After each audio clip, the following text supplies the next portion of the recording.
السلام علیکم سامعین، ایک نئی قسط کے ساتھ حاضر خدمت ہیں۔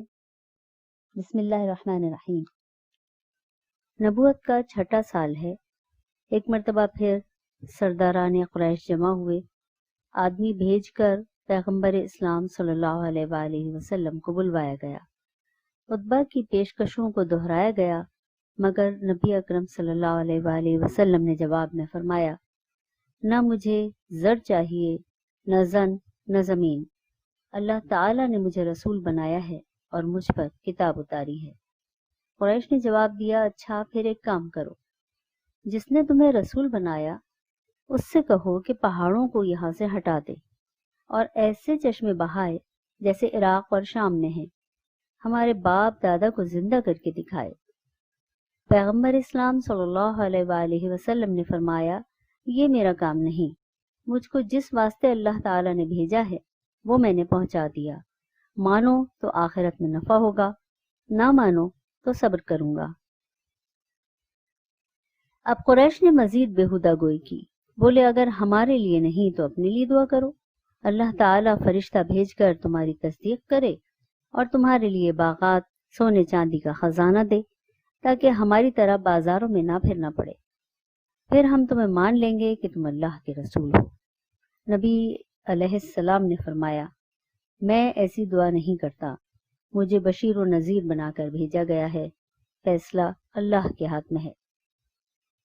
وہ بولے، پھر تم آسمان کا کوئی ٹکڑا ہم پر گرا دو، کیونکہ تم کہتے ہو کہ تمہارا رب ایسا کر سکتا ہے۔ نبی پاک علیہ السلام بولے، اللہ چاہے تو ایسا کر سکتا ہے۔ آخر قریش بولے، یا محمد صلی اللہ علیہ وسلم، اب ہم ہرگز تم پر ایمان نہیں لائیں گے، یا ہم تمہیں ہلاک کریں گے، نعوذ باللہ، یا تم ہمیں ہلاک کرو گے۔ یہ سن کر نبی اکرم صلی اللہ علیہ وآلہ وسلم وہاں سے اٹھ گئے۔ آپ صلی اللہ علیہ وآلہ وسلم کے ساتھ ہی آپ کا پھپھی زاد بھائی عبداللہ بن ابی امیہ بھی چلا اور بولا، یا محمد صلی اللہ علیہ وآلہ وسلم، تمہاری قوم نے اتنی باتیں کی، تم نے ان میں سے ایک بھی قبول نہ کی، اب میں آپ پر ہرگز ایمان نہ لاؤں گا یہاں تک کہ آپ سیڑھی لگا کر آسمان پر چڑھیں، وہاں سے 4 فرشتے تصدیق کے لیے لائیں، تب بھی شاید آپ کی تصدیق نہ کروں۔ نبی علیہ السلام نہایت رنجیدہ ہو کر واپس چلے گئے۔ اب قریش نے ازلی دشمن عقبہ بن معیط اور نصر بن حارث کو مدینہ کے یہود کے پاس بھیجا۔ انہوں نے 3 سوالات دیے اور کہا کہ اگر جواب دے دیں تو سمجھ لینا کہ یہ نبی مرسل ہیں۔ پہلا سوال، وہ کون لوگ ہیں جو غار میں چھپے اور ان کا کیا قصہ ہے؟ دوسرا سوال، مشرق سے مغرب تک زمین کا سفر کرنے والا کون ہے؟ اور تیسرا سوال، روح کیا ہے؟ وہ مکہ آ کر نبی اکرم صلی اللہ علیہ وآلہ وسلم کی خدمت میں حاضر ہوئے اور سوالات عرض کیے۔ آپ صلی اللہ علیہ وآلہ وسلم نے فرمایا، کل اس کا جواب دوں گا، اور انشاءاللہ کہنا بھول گئے۔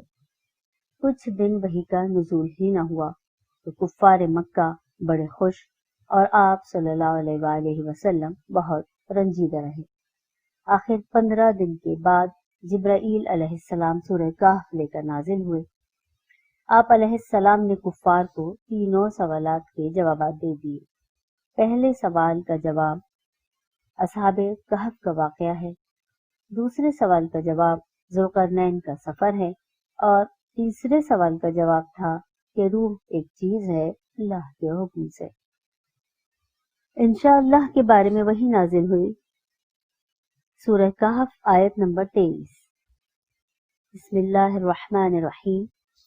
وَلَا تَقُولَنَّ لِشَيْءٍ إِنِّي فَاعِلٌ ذَلِكَ غَدًا إِلَّا أَن يَشَاءَ اللَّهُ وَاذْكُر رَّبَّكَ إِذَا نَسِيتَ وَقُلْ عَسَىٰ أَن يَهْدِيَنِ رَبِّي لِأَقْرَبَ مِنْ هَٰذَا رَشَدًا۔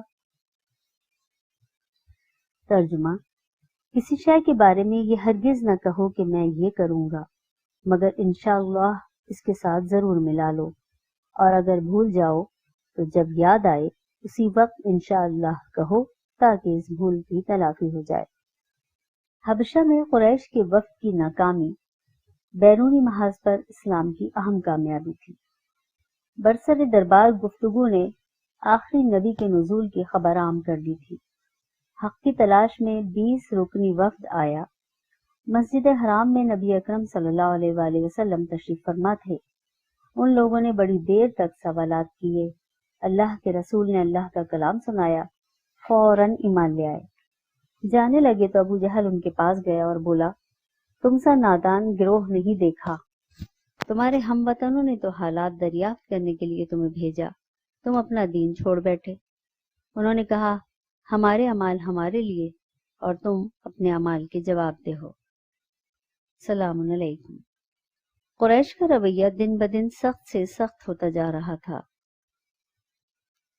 بنی ہاشم کے سردار ابو طالب نے بنی ہاشم اور بنی عبد المطلب کو جمع کیا اور اپنا مشہور قصیدہ کہا۔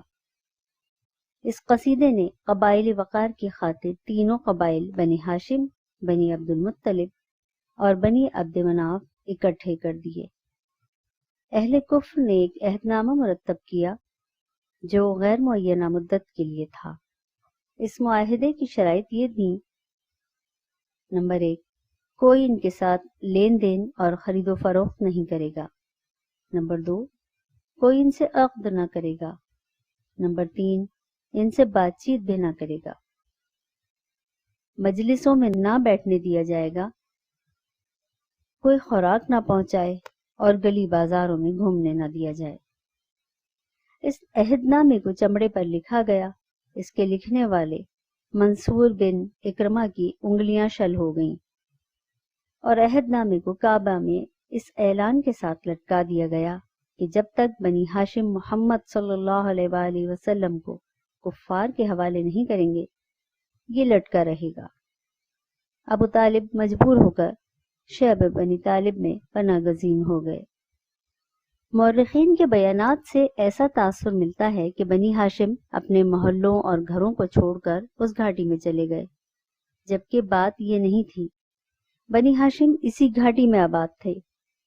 مکہ کی ابتدائی آبادی گھاٹیوں سے ہی شروع ہوئی، کیونکہ بیت اللہ کے قریب گھر نہیں بنائے جاتے تھے۔ پہاڑیوں کا درہ جو آگے سے بند تھا۔ ایسی کئی گھاٹیاں تھیں، مثلا شعب بنی اسد، شعب بنی عامر، شعب بنی ہاشم، شعب بنی کنانہ۔ اس میں قریش کے مختلف قبائل آباد تھے اور وہ مکہ کا ایک محلہ تھا، بیت اللہ سے قریب تھا۔ نبوت کا 7واں سال تھا۔ شعب ابی طالب میں جانا ایک خاندانی مقاطعہ تھا، یعنی معاشرتی، یعنی شادی بیاہ اور مجلسوں میں آنے پر پابندی، اور دوسرا بازاروں میں آنا جانا منع تھا۔